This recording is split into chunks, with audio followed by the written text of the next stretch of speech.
মিত্র চৌধুরী এই মুহূর্তে আমাদের সঙ্গে রয়েছেন। শ্রীপাদি, আপনাকে স্বাগত রিপাবলিক বাংলায়। এই মুহূর্তে বর্তমান কি পরিস্থিতি আমি জানি, আপনি বিভিন্ন জায়গাতে ঘুরছেন, বিজেপি বিধায়ক আমাদের সঙ্গে রয়েছেন শ্রীপাদ মিত্র চৌধুরী, বিভিন্ন এলাকাতে যাচ্ছেন, মোথাবাড়ি সম্পর্কে আপনি সরাসরি মোথাবাড়ির সঙ্গে যোগাযোগ রাখছেন। কি কি পরিস্থিতি হয়ে রয়েছে সেখানে? এখনো পর্যন্ত অনেকেই সেখানে ঢুকতে পারছে না, যোগাযোগ করতে পারছে না। আপনার কাছে কি খবর আসছে দিদি? দেখুন, মূলত যেটা আমাকে খুব চিন্তিত করে তুলছে সেটা হচ্ছে ওখানে ইন্টারনেট বন্ধ করে দেওয়া হয়েছে এবং মহিলা এবং শিশুরা, চর এলাকার মানুষ যারা উদ্বাস্তু মানুষ, যারা দীর্ঘ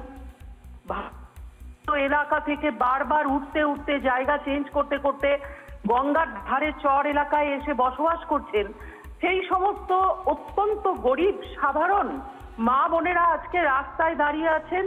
আমার কাছে গতকাল থেকে লাগাতার খবর আছে যে তারা একটা গ্রাউন্ডে মাঠে সেখানে বসে আছে, রাতে ঘরে ঢুকতে ভয় পাচ্ছে।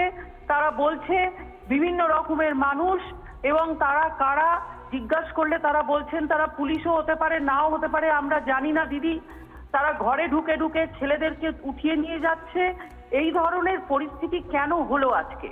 প্রথম কথা তাই। দ্বিতীয় হচ্ছে, আমরা যারা ভিডিও ফুটেজ দেখেছি প্রায় 20-25 মিনিট ধরে যে তাণ্ডব হয়েছে, সেই তাণ্ডবে দেখেছেন যে খুব অল্প বয়সের ছেলেরা, একেবারেই মানে মাইনর ছেলেরা, তারা কিন্তু ইট পাটকেল ধুন্ধুমার কাণ্ড করলো। তারা কারা, কোত্থেকে এলো তারা? মোথাবাড়ির যারা সম্ভ্রান্ত এবং অত্যন্ত সচেতন মুসলিম লিডাররা আছেন, তাদের সঙ্গে কথা বলে দেখেছি। তারা বলেছেন যে আমরা লোকালি আমরা জানি না যে এই কাণ্ড কারখানা কারা করলো, কোত্থেকে এরা এলো এবং এদেরকে কে পাঠালো। আমার একটি দুশ্চিন্তা হচ্ছে, ইয়াং ছেলেদেরকে নিয়ে গিয়ে র্যাডিকালাইজ করার চেষ্টা হচ্ছে না তো? আমার মনে হয় এই বিষয়টা সোনালি তোমার তুলে ধরা উচিত, কেননা তুমি খুব অ্যাক্টিভিস্ট জার্নালিস্ট, আমার অনেক প্রত্যাশা রয়েছে। দ্বিতীয়, আমাকে বারবার আমার মনে হচ্ছে যে ওখানে যারা টহলদারি করছেন তারা লাঠি ছেড়ে মা বোনেদেরকে ঘরে ফেরান এবং ওর্দি ছেড়ে তারা যেন চাল ডাল নুন তেল মায়েদের কাছে পৌঁছে দেন, এবং আমাদের ছেলেদের যাদের স্কুটার বা স্কুটি ধরা হচ্ছে সেগুলো বন্ধ করেন। মানুষ ডিসকানেক্টেড আছেন এবং 163 ইম্পোজ করা আছে, ফলে জনপ্রতিনিধিদের সেখানে পৌঁছতে দেওয়া হচ্ছে না। তাহলে পরে কি করে সাধারণ মানুষের প্রবলেমটা আমরা সলভ করব?